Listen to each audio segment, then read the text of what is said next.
こうね、まぶたをこうぐっと持ち上げるとですね、結構まぶたの裏のこの粘膜がビヨーンと出てきてる感じですよね。これもやっぱり多分眼瞼結膜っていうね、このまぶたの結膜の浮腫っていうのはありそうですね。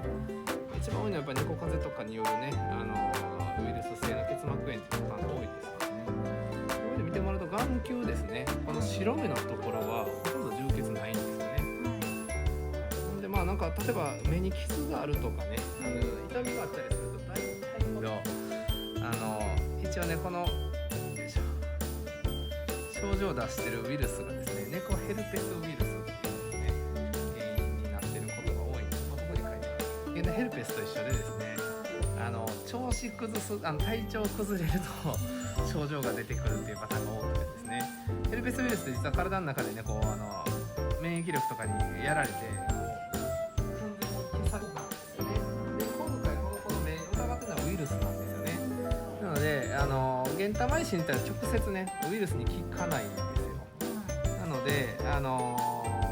ウイルスが優勢になってる時に効くかと言われたらなかなか難しいんですけど、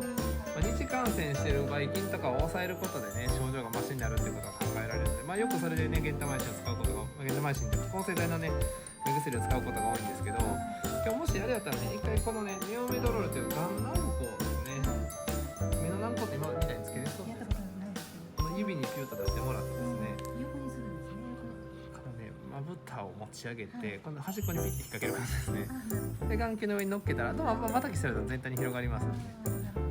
で、でこの中には弱いものですけども